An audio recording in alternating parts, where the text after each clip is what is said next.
Chapter 36, Be brave, and be kind. The air shimmered in Chalk's office, tumbled down around them, into the ground. Tilly and Oscar shivered, realizing immediately how inadequately dressed they were for the biting wind of Victorian London. They were back in the square that Tilly had visited herself a few days ago, but they were standing directly opposite Miss Minchin's school. They could see Sarah, looking much thinner and dirtier since Tilly had first met her, standing on the street, watching a family of richly dressed, happy-looking children clamber into a hansom cab. A little boy with rosy cheeks and dark curls was holding a smiling woman's hand. Tilly's heart felt as though it had stopped. It was her mum. "It's her," she whispered, drinking in the first glimpse she had ever had of her mum in the flesh. "Are you sure?" Oscar said gently. "She looks exactly like she did in the photo of your mum gave me. She doesn't even look much older. And I just know, Oscar, it's her." Tilly threw the book to Oscar, pulled her bead necklace out of the top of her dress, and dashed across the street to where her mum was helping the little boy up the steps. As Tilly reached the curb, she slipped on the wet ground and fell forward onto her hands and knees. She heard the children gasp and then felt a steady hand grasp her by the elbow and held her up. "Are you all right, miss?" Tilly looked up into her mother's concerned face. She waited for Bea to recognize her, but she simply held Tilly's arm gently. "Did you bump your head, my love?" The other children had gathered round, but Tilly barely noticed them. "Mum?" Tilly whispered. For a moment her mum's eyes glazed over, before she shook her head as if trying to get rid of a persistent wasp. She took a deep breath and smiled kindly. "I don't have any children, my dear. I'm the nanny and the governess to these rascals." She smiled warmly at the little boy who was still hovering around. "You're Beatrice, aren't you?" Tilly tried again desperately. "Why, my name is Beatrice," she said, surprise written across her face. "How on earth do you know that? Did you hear one of the children?" "Look, Miss B," one of the girls said. "She's wearing a necklace just like yours." Tilly's hand instinctively went to her necklace, touching the thin gold chain. "Goodness, where did you get that from?" her mum asked. "It's the mirrored image of mine." "You got yours from my father, from Captain Crewe, and you had another made for me when I was born, I promise." At Captain Crewe's name, Bee's eyes again went hazy, as if searching for the memory from the very back of her mind. But again it passed, and she looked at her sadly. "My dear, I think you may have had a nastier fall than we realized. Let me take you to Miss Minchin's, where you can lie down, and I will come see how you're doing after I've taken the children to their party. I'll be only a half an hour." She paused and turned to the oldest girl. "Janet, would you mind getting the others into the cab while I take this poor child across the square?" "Of course, Miss B," the girl said, guiding the little boy carefully back toward the steps of the cab. "I'm really fine," Tilly protested, panicking that she might be separated from her mother before she'd had a chance to explain. "I don't need a lie down." She looked over her shoulder, trying to spot Oscar, who was hovering on the other side of the street, unsure of how to help.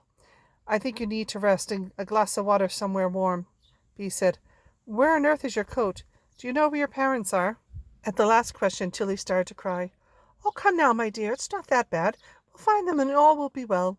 Putting her arm gently around Tilly's shoulders, Bea guided her to the door of Miss Minchin's school and knocked firmly. The door was opened by a pale-faced maid. "May I speak with Miss Minchin, please?" Bea said. "This poor girl has had a nasty fall and needs to warm up. Perhaps Miss Minchin could spare some hot food and let her rest for a little while, until we can help her locate her family." The maid led them silently into a stiflingly hot parlor, where pinch-faced Miss Minchin sat, looking imperiously over her half-moon glasses. Bea repeated the story and explained that she had to return and look after the children. Miss Minchin gave a polite smile and nod. "Of course, any friend of the Carmichaels is a friend of mine." "What? Aren't they called the Morriseys?" Tilly said, confused. "I think she may have had a bit of a bang to the head. I'll pop back very soon, I promise. Thank you for your hospitality, Miss Minchin." Bea gave Tilly a warm hug and headed for the door. "What did you say your name was, child?" Miss Minchin said. Matilda Pages." The name made Bea stop with her hand on the doorknob, as if she'd heard the murmur of a song she once knew. But after a beat, she opened the door and left. As soon as Bea had gone, the cold smile on Miss Minchin's face entirely vanished. "Who are your parents, Matilda? Why are you careening around the streets with no coat on, toppling into good families such as the Carmichaels?"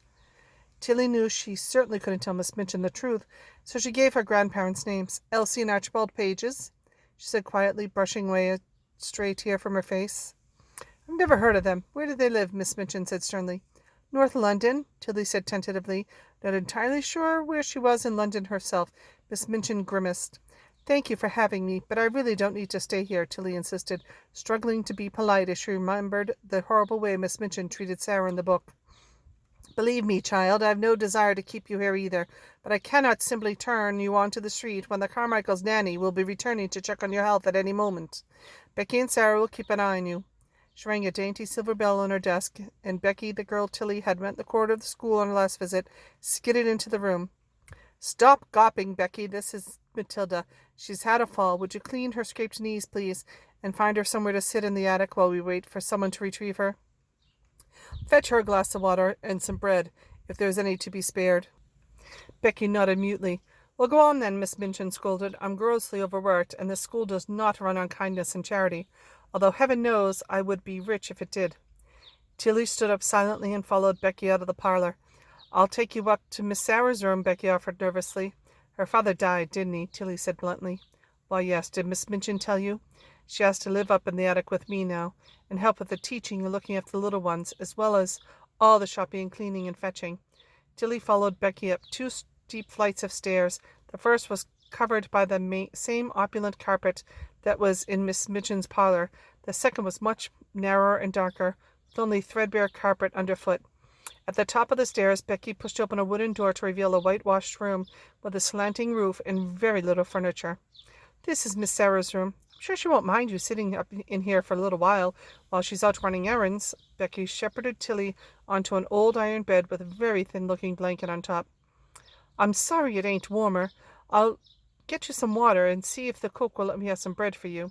She gave Tilly a small smile and closed the door behind her. Tilly slumped back on the cold, hard bed and fought to keep more tears from coming. She knew she needed to get out of the attic and the school, find Oscar and get back to Page's company. But the thought of having to leave behind her mum, who did not even recognize her, felt too much to bear. The sound of something being thrown at the glass skylight above her head forced out of her melancholy. She climbed up onto a rickety-looking table under the skylight and heaved it open. Her head emerged into a different land above the rooftops of London. Brick chimneys and slate roofs were laced with curling smoke, and birds darted through the higgledy-piggledy maze of mismatched buildings. Tilly could even see the familiar dome of St. Paul's Cathedral half hidden in the smog. Something about the glimpse of a building that was present in her London gave her a rush of determination, just as a tiny stone hit her in the head. Ow! She muttered under her breath. Tilly! Yelled a very familiar voice. She twisted to look round, saw Oscar's head sticking out of a skylight in the house next door. What are you doing? She called across. How did you get there? It was empty, Oscar shouted. I tried ringing the bell of the school, but the grumpy maid wouldn't let me in. So I tried next door. When I knocked, the door just swung open. No one lives here. Come on, then. What do you mean, come on? Tilly shouted. Climb across, Oscar shouted. Look, the roof's really flat. You'll be fine. You want me to climb across, Tilly said in horror, still looking down the street far below, slick with rain. I'll fall. You know if I die in this book, it's real, right? Have you got a better plan? He asked. Come on. I can grab you when you're close. We need to get home before anyone notices or before Chalk realizes where we are. Tilly took a deep breath and started pulling herself up through the window by her arms. Excuse me, but who are you and why are you going out of my window? A polite voice said behind her, causing Tilly to jump and bang her head on the window frame. Oh, I'm very sorry. I didn't mean to startle you. Tilly dropped back down to the table and turned to see Sarah, her half-sister, standing in the threadbare dress damp from the drizzle outside. I'm Matilda, she said. I'm not at all sure how to explain herself. I fell over outside the school, and the nanny of the family across the square brought me. I think she thought a school might be a slightly more welcoming place than it is. Oh, the large family. That is what I call them, as there are so many of them. They always seem so happy and rosy and content, don't you think? It doesn't surprise me at all that they have employed a thoughtful nanny, even if she is misguided in believing Miss Minchin to be a charitable woman. You mustn't think me silly, but I like to imagine their names when I see them. I call the baby girls Ethelberta Beauchamp Montmorency and Violet Cholmondeley Montmorency. I suppose it is rather silly when I say it out loud, but telling myself stories is the way I cope with living up in this lonely cold attic, you see. Everything is a story, really. I don't think it's silly at all, Tilly said. So why are you trying to escape? I realize that this room is hardly welcoming. but I'm sure Miss Minchin would let you leave. She says I have to stay until the nanny returns so she makes a good impression on the family, Tilly explained. That sounds very much like her, Sarah said sadly. Is it urgent that you get away now? It is rather, Tilly said. My friend is waiting for me. We've ending up quite a long way from home. The reason we came turned out to be for nothing anyway. Shall we see what is to be done then? Sarah said, clambering back to the table, popping her head out the window.